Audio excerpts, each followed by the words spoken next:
Good afternoon, towards evening, all of you. While coming up on the stage, I asked the volunteers there, is there any particular sitting order? And I was told that the moderator has to sit on the extreme left. So that's when I realized that the moderator cannot be moderate. He has to be an extreme left. Well, be as it may, we are here gathered to discuss a kind of twin program, so to speak. There is this book called Sone Chandi Ke Bhoot, which contains writings on cinema by A Abbas, and which has been translated into English from Urdu by Syeda Hameed, whom we have with us today. We have the privilege of having her. And along with Sukhpreet Kalan, who could not be here with us today. And then, of course, we have Dhritiman, whom everybody knows, and Suman.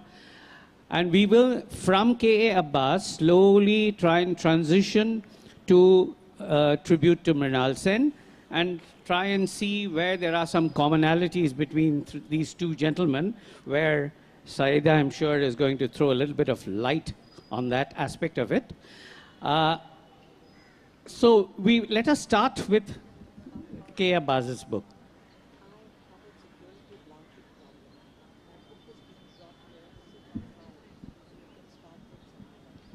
No, but we wanted to start with, because in the chronological order, these writings of Abbas happened even before, Mrinal Sen started making his later films. So that's why we would start with that, right?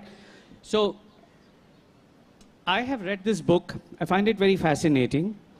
And it is essentially in three parts, Mazameen, Fun or Funkar, and Kahaniyan, short stories.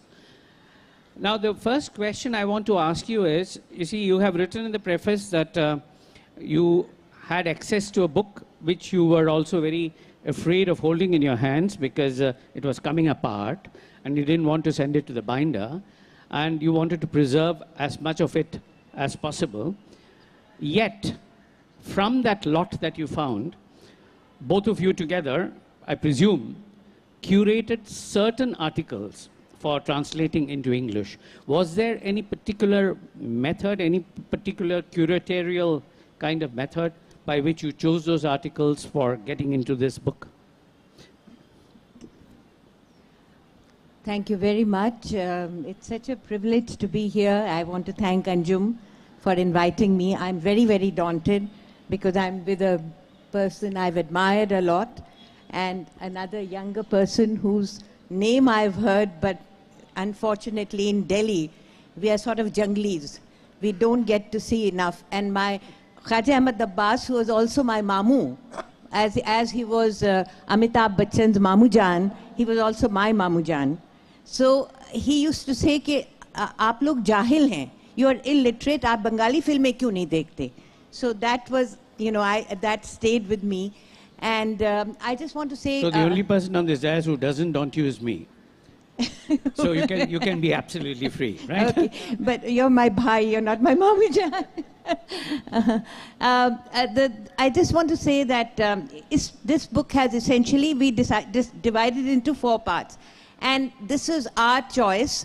As you rightly said, the book was falling apart and it's the only copy in the world.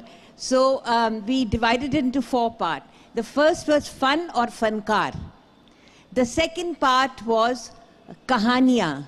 And the third part was articles from a newspaper called the Bombay Chronicle, where Abbas started his career. Now, quickly let me say about Mrinal Sen and Abbas Saab. I just thought I'll just kick it off if you don't mind. And what happened was that Mrinal Sen was... If you don't kick it off in that way, Mrinal Sen will mind. Yes. So Mrinal Sen was looking for a voice for Bhuvan Shom. And he came to Abbas Saab's house, good friends, both of them. And he found that Amitabh Bachchan was standing in a corner waiting to be interviewed for Abbas Saab's film Saath Hindustani, which is where Amitabh Bachchan made his debut. So Mrinal Sen looked at him, and Amitabh just warmed up to him and said, and I can't dare to speak it in Bangla because I'll make a mess of it. What he said was that I can speak Bengali. And how do you say that, Ami? Ami Bangla bolte pari. Ami Bangla bolte pari. So having said that, Mrinal Sen said, then Abbas, he said, Abbas, can I use this boy? So Abbas said, on one condition, can I use Utpal Dutt for Saath Hindustani? So there was a fair enough exchange. And the last thing was that he offered him money for this voice in Bhuvan Shom. And he said, Mrinal Sen said, I can't take any, no, Amitabh said, I can't, aapse paisa thodi le sakte. I can't take any money from you. He said, no, you have to take. So ultimately they settled on 300 rupees. So that was, and in this book, in the articles that Abbas Saab has written, there is, Mrinal Sen is absolutely a very important person, a very important link. Satyajit Ray, Mrinal Sen, and who did Megha Dakitara? Yeah, Ritik Ghatak. Ritvik They have all Ghatak. been mentioned. Yeah, they are all like, you know, Abbas Saab ke Jani Jigri. Apart from Krishan Chandar and Rajinder Singh Bedi, you know, Ali Sardar Jafri, they were all people on shoestring. They had no money. At the end of the day, Abbas Saab used to sit with his pao outside because whatever food was kept was in the house. It had all finished.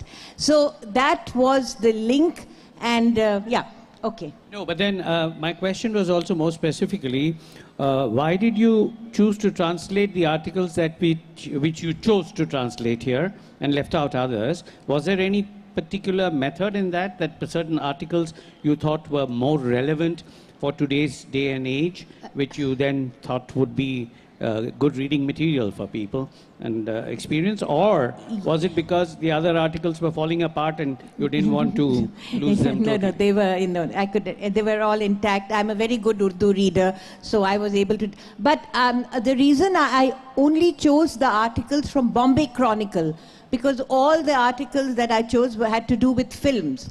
But in the case of the articles in Fun or Fankar and Kahaniya, I didn't really, Satyajit Ray is there, Meena Kumari is there, Amitabh Bachchan is there, Prithviraj Kapoor is there, Balraj Sahani is there, they're all there. And Raj Kapoor is there. I read whatever he had to write about Raj Kapoor.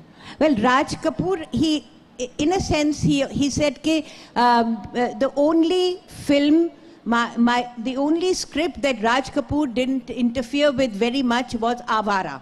After Avara, it was a progressively Raj Kapoor intervening in Abbas Saab, because Abbas Saab was the super idealist who made Dharti Ke Lal, who made the Naxalites, who made Saath Hindustani, who made Sheher Aur Sapna, who made Do Boond Pani. It was always for a cause, and that's why his films did so badly in the box office, and that's why anything he wrote for Raj Kapoor, whether it was Avara, Shri 420, whether it was Bobby, whether it was anything he wrote for Raj Kapoor was a super hit. But as he kept writing screenplay, dialogue, story, Raj Kapoor kept intervening, and when Bobby came around, and the last film, by the way, was Henna, which was made after both Abbas Saab and Raj Kapoor had passed away, and it had a Pakistani heroine called Zeba Bakhtiar for the first time. And that was a film in which, that was the last sort of collaboration, in a way, posthumously. Right. Now, in a way, Abbas Saab and also Mrinal Sen have been making films on social issues, yeah? Films of social commitment, as it has been called. So here, Dhritiman, I'll move to Dhritiman and say, you have worked with Mrinal Sen quite a lot. So today, looking back in a centenary year, and wanting to pay tribute to him, what would you say, in a nutshell, makes Mrinal Sen and different from other filmmakers of his time? Raju, that's answering that question completely can take up this entire session. to try and answer how Mrinal Sen is different from other filmmakers, because, you know, then we'd have to define other and so on. But, you know, I'm not saying anything original when I say that Mrinal's cinema was completely grounded, anchored in social and political commitment. And that came from his own cultural background, that came from his association with the Indian People's Theatre Association, and from for a variety of other reasons. But his cinema, from the beginning to the end, in some way or the other, was always grounded in social commitment. That was one thing. The other thing, according to me, was that Mrinal was never afraid to go out on a limb, to experiment, to change styles, to make films in languages like Odia and Telugu, which he did not himself know that well. But he had this, because he worked in a very collaborative kind of way, he was never afraid of sort of jumping into the fray and taking delight, actually delight, this I've seen him, delight in the uncertainties that came in the way. So briefly that. So these uncertainties, we have heard a lot of stories from Ronaldo himself, that certain things just took place on the spot. You must have experienced some of these improvised, innovative things happening on the spot while the shooting was still going on. Yeah, well, I'll give you one example. The first film that I made with him, a film called Padatik, the Foot Soldier. Incidentally, this being his centenary year, 2 or 3 films, I understand, are of various kinds, are being made on Ronaldo. The one that Srijit Mukherjee is making is in fact called Padatik. Yeah. Yes.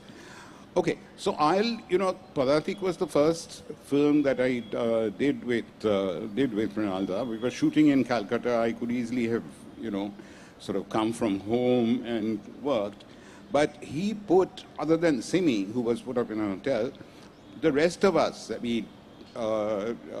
cast, crew, were put up on, I remember, a flat in Elgin Road because of one simple reason, which is that Ronaldo didn't know who was going to be needed when. So everybody had to be on standby. So that's one example. The other example is I remember that 4 or 5 days before shooting was meant to end, no one knew, including Ronaldo, how the film would end. So I can, in the other experiences that I've had with Ronaldo, particularly one film, I could go on with these examples of jumping into the fray and improvising, but maybe later. Yeah, you did mention about his political commitment, right? Now that was more a commitment from the ideological point of view, because he never flaunted any kind of political color of his or a political identity of his with any particular organization or even party, you see. So it was a kind of political commitment of ideology, which probably you meant when you said political commitment. And of course, the Calcutta trilogy, of which Padatik was a part, is something that made us all sit up and take notice, because we being almost contemporaries and that happening at a time when we were students, did kind of do something to us at that particular point of time. So let's go to Suman and ask, you see, Suman, unlike Dhritiman, you have not perhaps worked in any of Mrinal's films, but you have had close connections with Mrinal. Would you like to say something about your relationship with Mrinal? Yeah, my close connection was actually through my father, Arun Mukhopadhyay, when he acted in one of his films, Parashuram, where he got the National Award for Best Acting. It's 1978. So since then, Mrinal Sen was kind of used to come to our place, and he has this immense erudite mind, and he used to speak about not only about cinema but about literature, about politics, and to kind of seeing as a student of cinema that time and watching his films, I would say there are three definite movements in his filmography, at completely different waves which came in Mrinal's cinematographic style, his ideological search, his cinematic experience. One is, of course, the very beginning when he was Baishe Shravan. And it is, I kind of find a political narrative in his filmography. At the very beginning, it starts as a kind of a very classical filmmaker, working on definite cinematic experience which comes from a kind of a filmmaking which we see as a classical filmmaking style. It's straight linear narrative storytelling. And then he shifts to around late 60s and early 70s to a kind of a style which is more close, more kind of his own authentic style, which we know Mrinal Sen as the most important phase of his life, that is 69, which starts from a Bhuvan Shom actually. So Bhuvan Shom is the first breakthrough from his earlier phase of filmmaking, and the man, as Dhritiman just mentioned, is continuously exploring the medium of cinema, trying to push the boundaries, to push the envelope of cinematic language, at the same time grounded in the political and social reality and the historical realism at the same time. And how he assumes of cinematic language or cinematic idiom, which itself carries a political message, the medium itself, not only about its content, but his cinematographic style, his way of looking at the characters, looking at the city, looking at the historical realism in different codes, in different metaphors, that becomes itself a political language.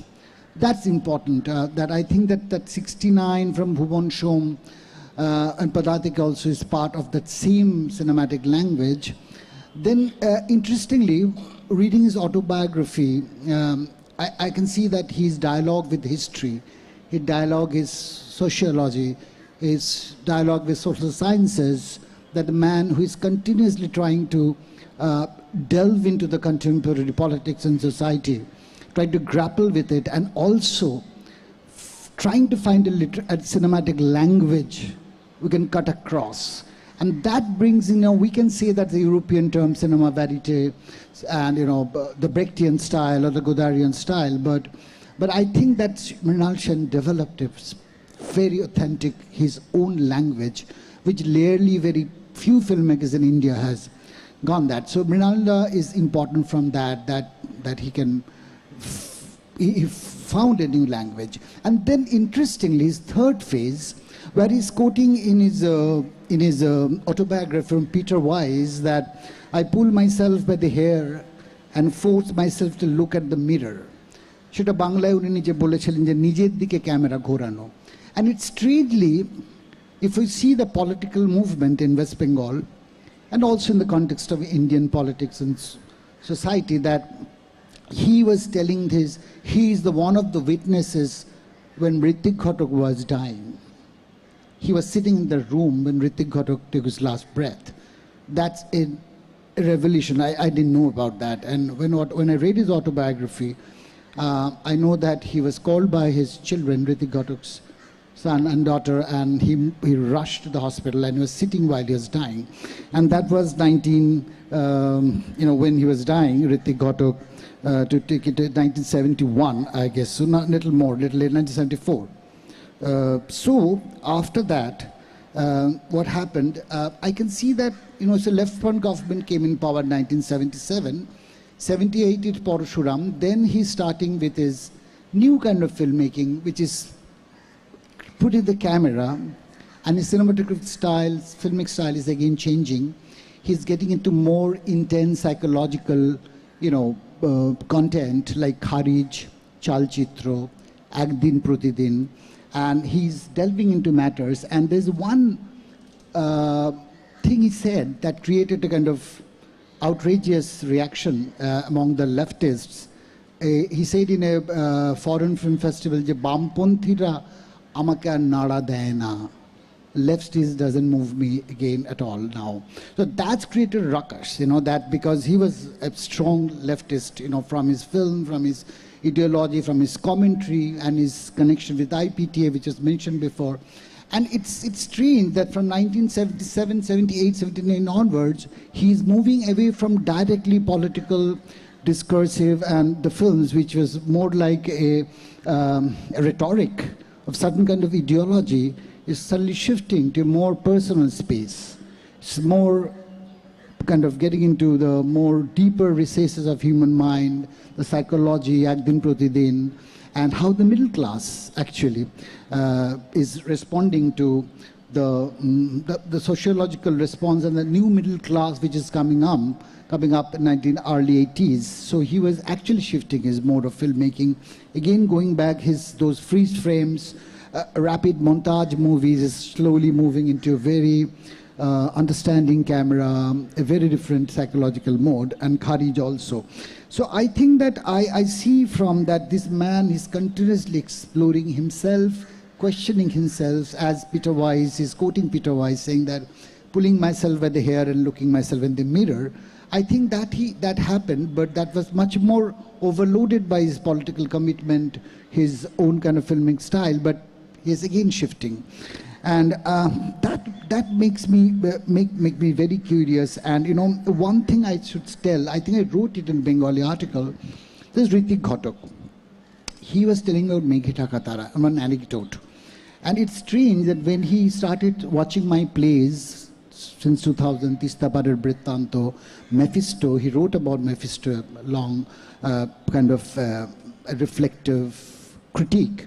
But he started talking to me. He's an avid theatre goer, theatre watcher. You see any theatre performance, he will just rush and go and watch.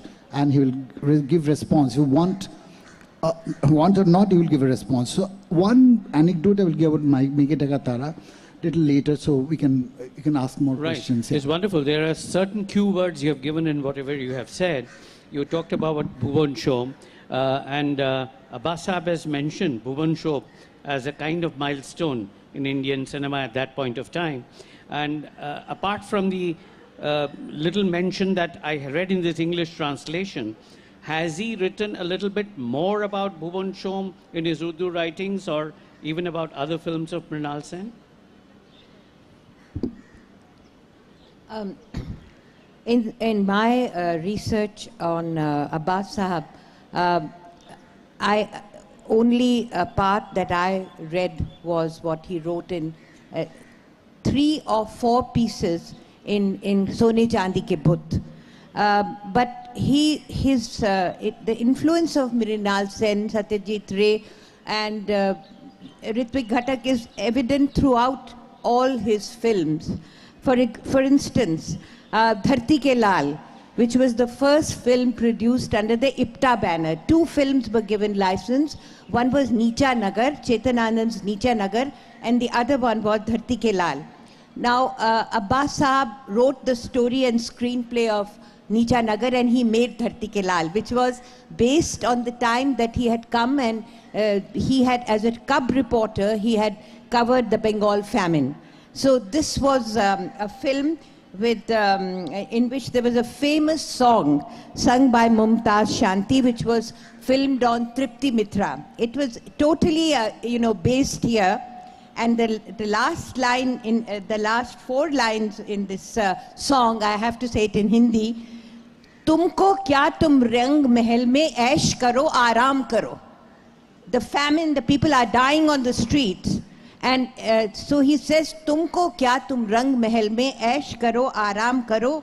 Bhook ke mare marne wale marte hain, mar jaane do. He was so outright, he was so outspoken. So he made this statement, and in the same vein, he made a film called Rahi, which was about the tea garden workers of Assam. And this was a takeoff from an article he wrote on Ganga Deen, for which it was when he went to Hollywood, he wrote this colonial representation of the Indian as depicted in Ganga Deen. It was a very strong article. And then he made his film called Pardesi, which was an Indo-Soviet production, and in which Nargis was the heroine and Afanasy Niketan was played by a very handsome Russian called Oleg Strezanov. And in that he wrote, there are 4, 5, 6 lines of a song. And I have to recite it to you because the mahal in which we are existing today, this song makes so much sense. Are you reciting it or singing it? No, no, I'm sorry, I can't. You'll all go away if I sing. What happens is that Afanasy Niketan tries to enter a temple and the Mahant pushes him away. And his best friend is Balraj Sahani, who's a troubadour. And he puts his arm around him and he says,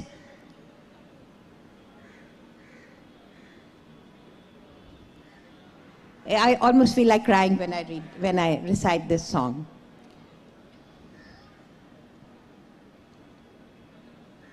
ना वो मंदिर ना वो मस्जिद ना काबा कैलाश, मन मंदिर में देख ले मूरख प्रभु तो तेरे पास, पत्थर में तो हरि मिले इंसान में देख न पाया, सबसे कर ले प्यार जगत में कोई नहीं है पराया, तुझ में राम मुझ में राम सब में राम समाया, सबसे कर ले प्यार जगत में कोई नहीं है पराया. And he takes Afanasy Niketan. Even today I can think of that scene. He takes Afanasy Niketan, puts his arm around him, and they enter the temple. Continuously in Rahi, again a hit at the colonial masters. जुलम ढाले तू सितम ढाले हमारे भी तो दिन है आने वाले, लगाए जा तू कोड़े हमें तन तन के, हर एक घाव बोलेगा जबान बन के, ये कली कली तेरे लिए खार बनेगी, ये पत्ती पत्ती तेज तलवार बनेगी, ये डाली डाली आएगी लेकर भाले, हमारे भी तो दिन है आने वाले. वाह, बहुत खूब, wonderful, great lines. Sundar, Suman just mentioned about he getting in contact with Mrinal through his father, Arun Mukhopadhyay. That brings me to another question. It's actually to both of you. You see, he had this penchant for casting people from theatre in a lot of his films.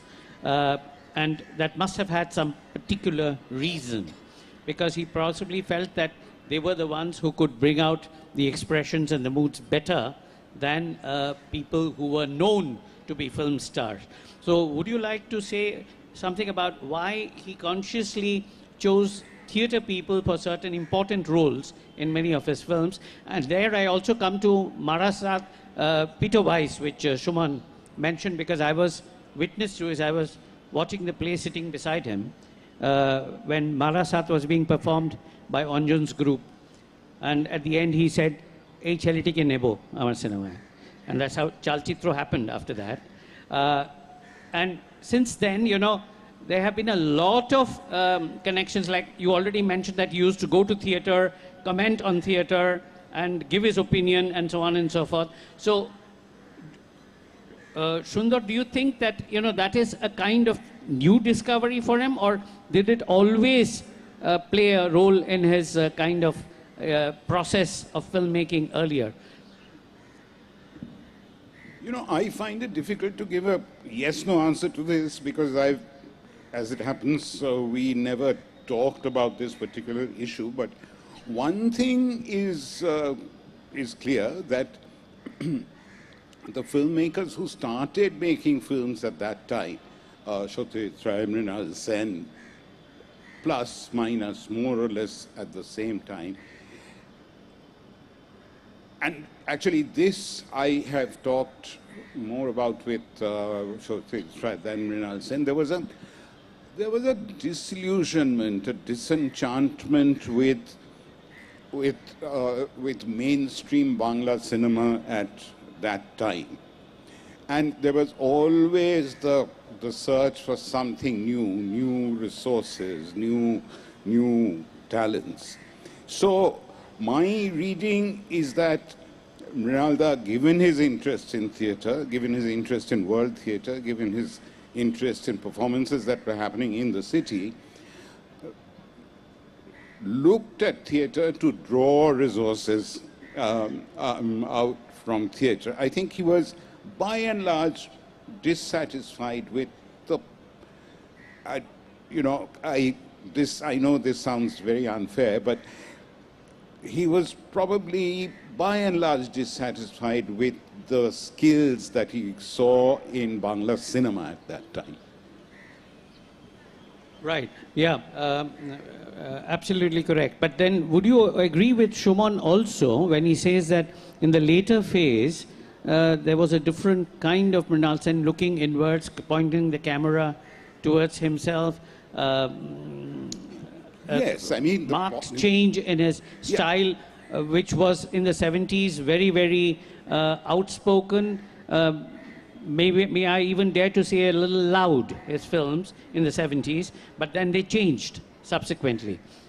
Well, we were talking about the politics of Mrinal Sen cinema a little while ago, whether the politics was, explicit or not, and so on.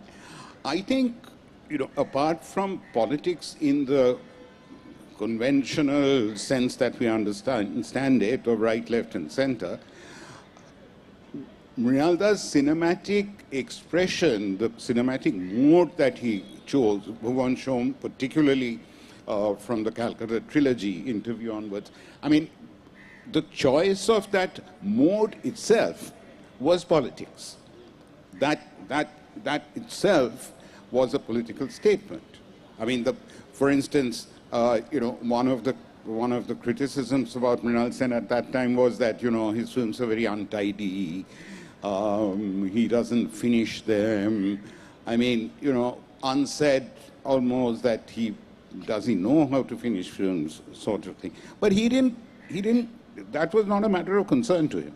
That was not a matter of concern. He did what he wanted to do. And when his style changed from, let's say, the effusive to the reflective, in the phase that Suman was mentioning a little while ago, that was also political, because he was taking a look at the middle class, at the Bengali middle class, and how the middle class was behaving, and one could say how the middle class and the values of the middle class were disintegrating. So, in a sense, if you look at it from a distance, as we are doing now, then you can kind of see a continuum going from one to another to another. Suman, coming back to you, you made this statement where he had said at one point of time at an international film festival, Je Bampontira Nara Daina Amar. Probably that statement was aimed more at the practitioners at that day and age, and he was disappointed at the way that ideology was being pursued, but not against the ideology as such per se. Would you agree?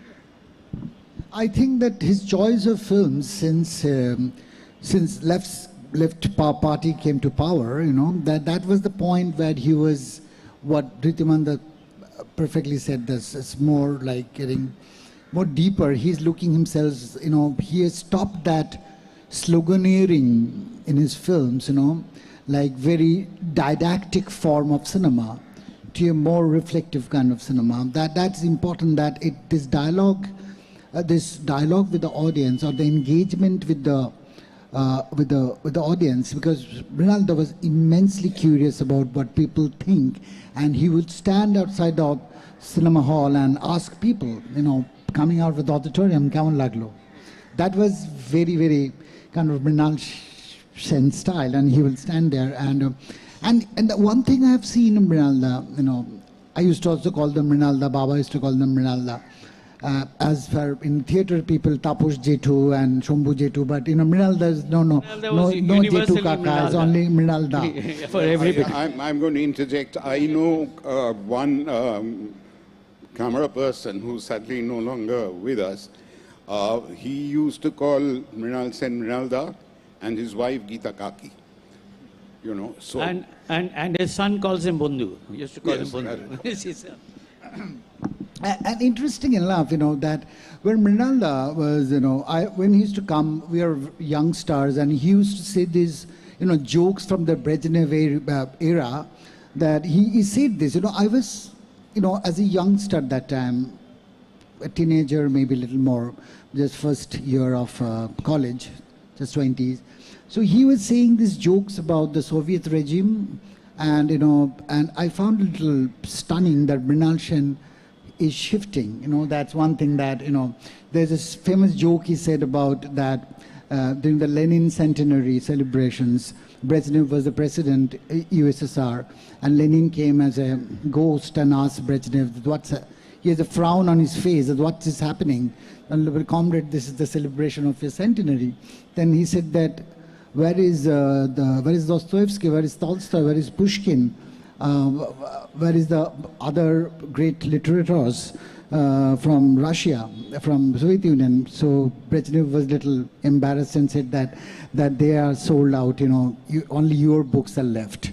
So that kind of joke he was saying about Lenin, the man who was so didactic and so political commitment that when the photographer journalist came and wanted to take his photograph, he told, don't take my photograph, take the photograph of that of the beggar on the streets, you know, or the fighting people on the streets. That was 68 Mrinal Sen, who is getting a different, you know.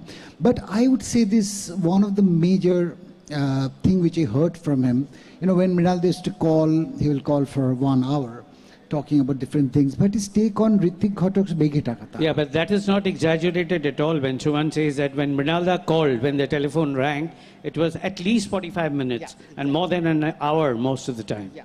So he has a very particular question about Meghe Katara, which is also regarded as a classic of Bengali cinema. We all love that film. But Mrinal asked me one thing, Suman, you are a young artist, theatre director, filmmaker.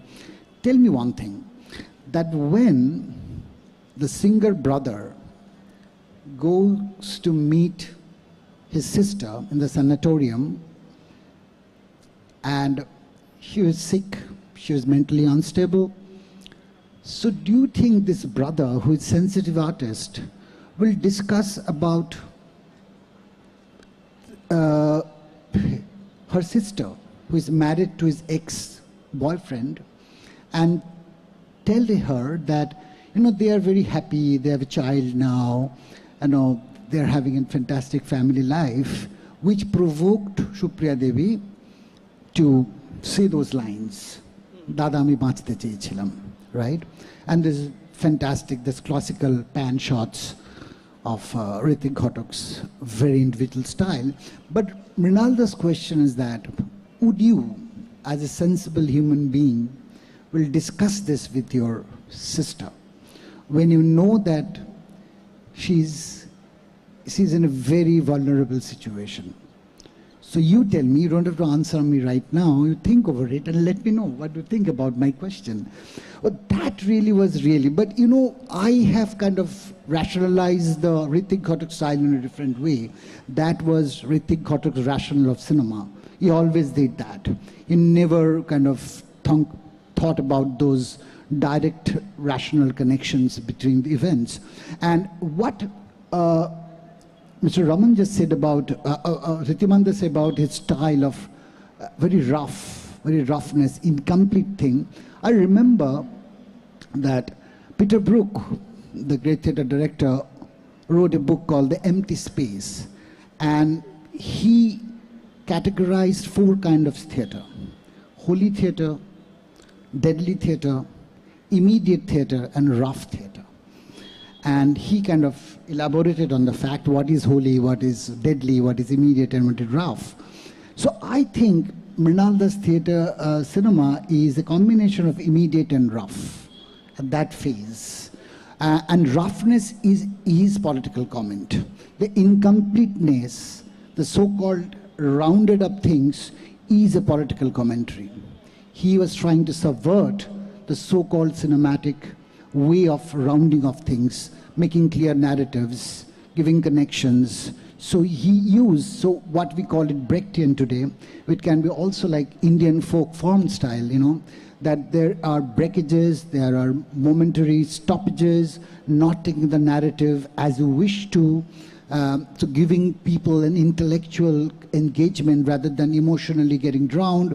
So I think that's what I meant by political form of cinema. So his roughness, his immediacy, his cutting a scene without any logical ending is a part of his political commentary, and that makes him Mrinal Sen. The Mrinal Sen we love, we admire, and the great icon of Indian cinema. Yes, absolutely. And then Mrinalda often used to say, as filmmakers, it is not our job to provide solutions. We are raising questions about certain things, the way things are going on. And he always used to say, narrate this incident, this anecdote about his film Ek Din Prati Din, where all over the world, irrespective of whether it was in India or abroad at festivals, the audiences invariably asked him, where did the girl spend her night? You know, where did she go at night? And he said, that is not the subject of my film. The subject of my film is what happens to a middle class family when a member goes missing, you know. So I'm not here to tell you where she went or what she did. That is not at all the subject of my film. I'm interrupting, but to the best of my knowledge, when he used to be asked this question, he used to say, I don't know. Yeah, that's what he said. I don't know. I don't know. Why are you asking me? And that's not the topic of my film at all. Right. Now, we are running out of time. We'll give some time for questions. But before that, quickly, 3 short things. Syeda ji, you have chosen articles from the Bombay Chronicle. They are all mostly pre-independence written, right? So, Abbas Saab, I'm sure, continued writing till much later in the 60s, 70s, and so on. Why is it that you consciously left out all those other articles and chose only ones which appeared pre-independence? I just want to answer your question, and just 2 brief responses.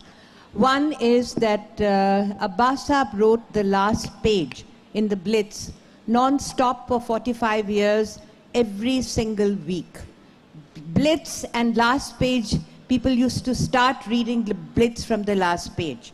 And then when the last issue that he wrote, the headline was The Last Will and Testament of Khwaja Ahmad Abbas. He's the only man who wrote his will and testament and promptly died, and it was on the front page.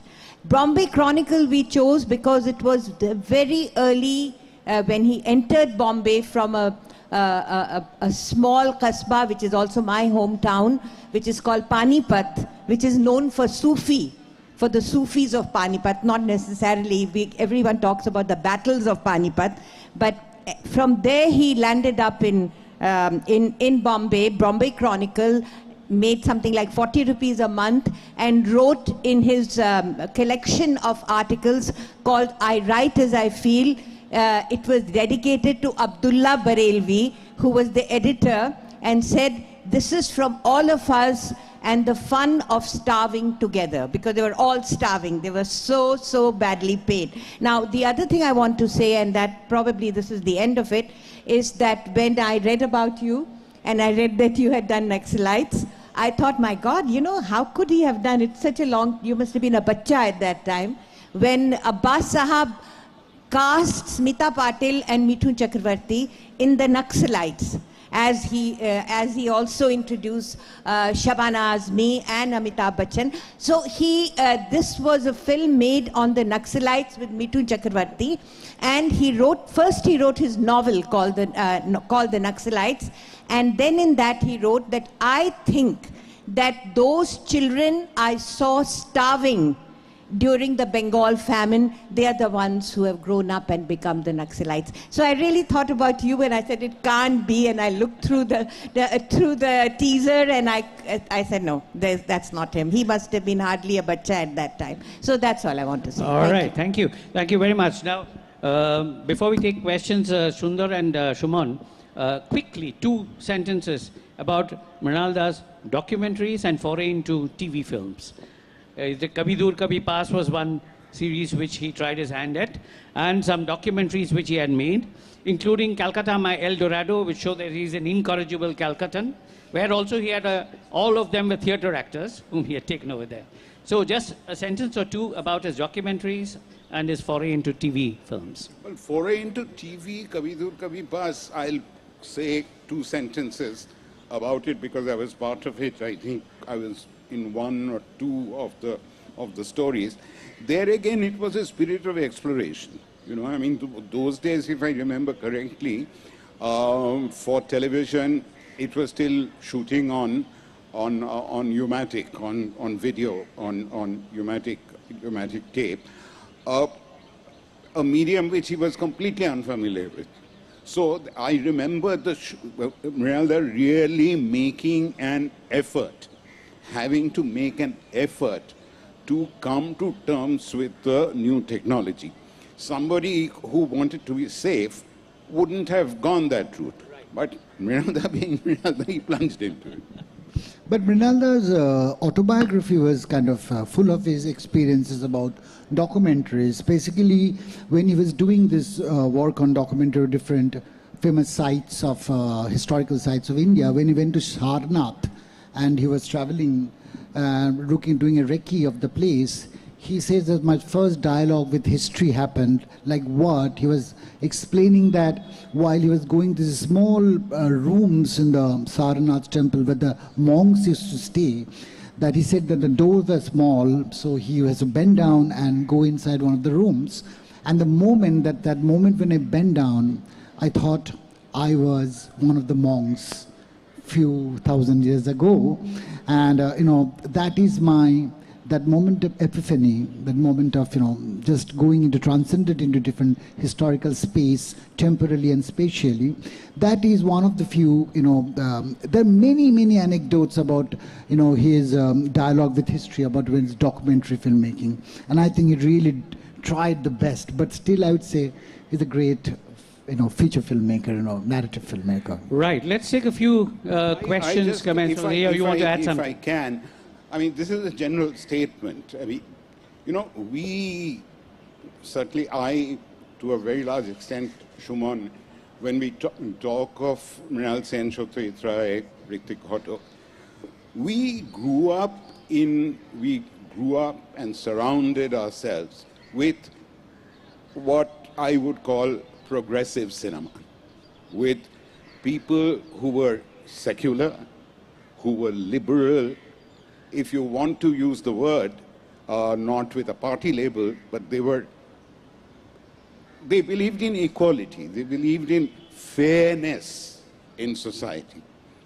So the point I'm making is that in these very turbulent and unfortunate times, almost sick times of intolerance, Mrinal Sen cinema is very relevant, much more relevant than it probably ever was. And I can only ask young people to see and study Mrinal Sen's cinema and try and imbibe the values that cinema imparts to us, and to resist what is going on around us. Yeah, just a moment, because I think that I will just quote from Mrinal Sen, from one of his autobiographical lines, that don't succumb to the collective mediocrity. And also he mentioned that how India is becoming Hindustan, and he was completely against that. So he was same message I want to see, that he was one of those real progressive. Right. We have had a lot of conversations on how we have been systematically crowning mediocrity, you see, and he hated that. Yes, yeah, just one, I just want to endorse what you said just now, the times that we are living in, and you look at Mrinal Sen, you look at Chaterji, you look at Ritwik Ghatak, you look at A Abbas, they all stand in a line. It hardly matters that one is from Panipat, the other one is from Calcutta, Musalman, Hindu, kuch bhi ho. But the thing is that their cinema, and I feel I have not explored enough of Mrinal Sen's cinema, but A Abbas also needs to be explored, because the challenges that we are facing, why I almost cried when I was quoting from Pardesi is exactly why his films are very relevant, just as Ritvik Ghatak, Satyajit Ray, and Mrinal Sen. Thank you. All right, thank you. You see, the MC is climbing one step after the other over there. But you see, my watch shows 4:20. 4:20 is hardly a time when you should stop. It's not a very ominous kind of time. And World Cup soccer has taught us that there is some stoppage time. See, so let's take 2 questions from the audience. Yes, please, go ahead. Yeah, good evening, ma'am. My question is to ma'am is that, ma'am, Abbas witnessed a time, 1948, 1949, when gradually B.T. Randive taking over Communist Party of India, and he is practically discarding IPTA. That is one of the agenda what Mr. Randive had. My question to you is that, Mr. Abbas, who was very profoundly intermingled with IPTA, how painful it was. Your prolonged interaction with Abbas, did he ever explain or express this to you, that when he saw the gradual collapsing of IPTA in front of his eyes, and that was being done by the Communist Party's General Secretary Randive himself, how painfully that particular thing impacted his creative mind? That's a pretty long question, but we expect a short answer. It's almost akin to the thing that Suman had said that Bampunthider proti amar rasta nahi hai. Yeah, see, nada day na. So it's somewhat. Yeah, Raju, आपने सही कहा. हम तो बहुत छोटा जवाब देंगे. Absolutely right. He was very disillusioned and he was more or less thrown out. And that was, a very traumatic moment very disillusioning at that time. That's all. Thank you. Right. Yes, Shujoday, you have a microphone with you? Shout loudly. We can hear you.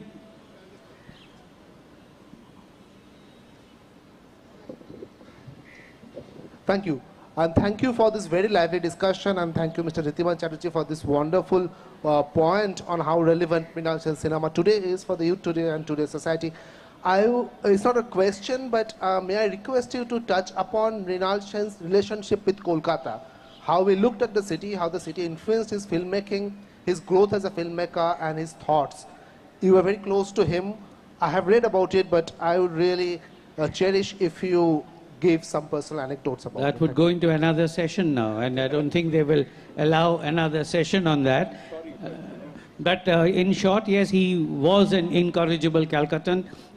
He was very passionate about Kolkata. That's why the Calcutta trilogy, that's why he made the documentary when 12 filmmakers were commissioned from Rotterdam to make a film on city life. He chose to make a film on Calcutta, my El Dorado. If you get the chance, you should see that film. Then you would get the answer to this question. Thank you. All right. Yeah, one more. Oh, yes, young man. Go ahead.